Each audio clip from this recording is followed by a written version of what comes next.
CCN news एक पाऊल महाराष्ट्रासाठी।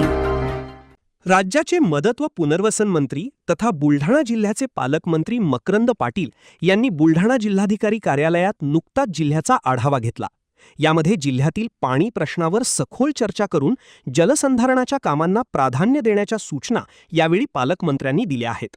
त्याचबरोबर जिल्ह्यातील 729 गावे टंचाईग्रस्त घोषित करण्यात आली असून 18 गावात टँकर मंजूर तर 59 गावात विहिरी अधिग्रहित करण्यात आल्या आहेत। जिल्ह्यात नळगंगा, खडकपूर्णा, पेनटाकळी हे 3 मोठे प्रकल्प आहेत, तर 7 मध्यम आणि 41 लघु प्रकल्प आहेत। या प्रकल्पांमध्ये सरासरी 30.64% जलसाठा उपलब्ध आहे। जिल्ह्याचा जूनपर्यंतचा पिण्याच्या पाण्याचा टंचाई कृती आराखडा तयार करण्यात आला आहे।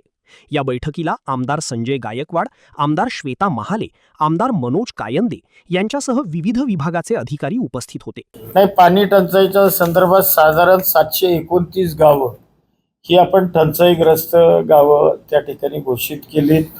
आज एक म्हणजे तशी सकारात्मक बाब आहे जिल्ह्याची। एकूण एकूण जो उष्मा वाढलाय सगळ्या राज्यातच वाढलेला आहे, देशातच आता उष्णतेचा कहर झालाय। त्याचा एकूण जर आढावा घेतला, गावं जरूर आपण 729 मार्चमध्ये आपण टंचाईग्रस्त गावं घोषित केली, परंतु प्रत्यक्षामध्ये जर आपण पाहिलं तर टँकरची संख्या आपण साधारण बघा 18 गावांना आपण सध्या टँकरनं पाणी देतो। म्हणजे गावं जरी 729 आपण घोषित केली असली तरी प्रत्यक्षामध्ये 18 गावांनाच आपण टँकरनं पाणी पुरवठा करतोय। त्याचबरोबर 59 विहिरी आपण अधिग्रहण त्या ठिकाणी केलेल्या आहेत आणि जी टंचाईग्रस्त उपाययोजना आहेत त्या आपण निश्चितपणानं त्याच्यावर काम सुरू केलेलं आहे आणि सगळं प्रशासन या संदर्भामध्ये काम करतंय। ज्या काही अधिक काळजी घेणं गरजेचं आहे, कारण आता एकूणच जो सगळा हवामान खातं जो आढावा देते त्याच्यामुळं आपल्याला असं जाणवतंय की 92% पाऊस आपल्या राज्यामध्ये दिसतोय एकूणच।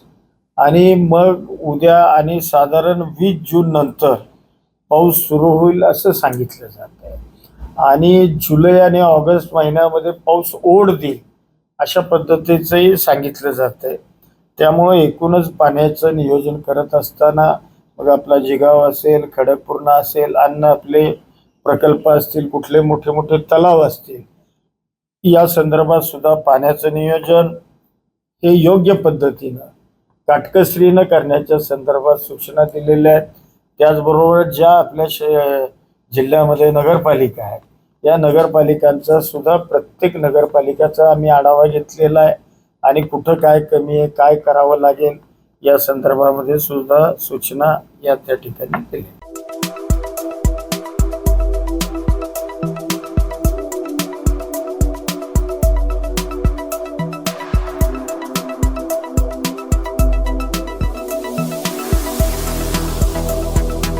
तसेच आपल्या भागातील महत्त्वाच्या बातम्या पाहण्यासाठी CCN न्यूज डेस्क चॅनलला सबस्क्राइब करा आणि बेल आयकॉन प्रेस करा।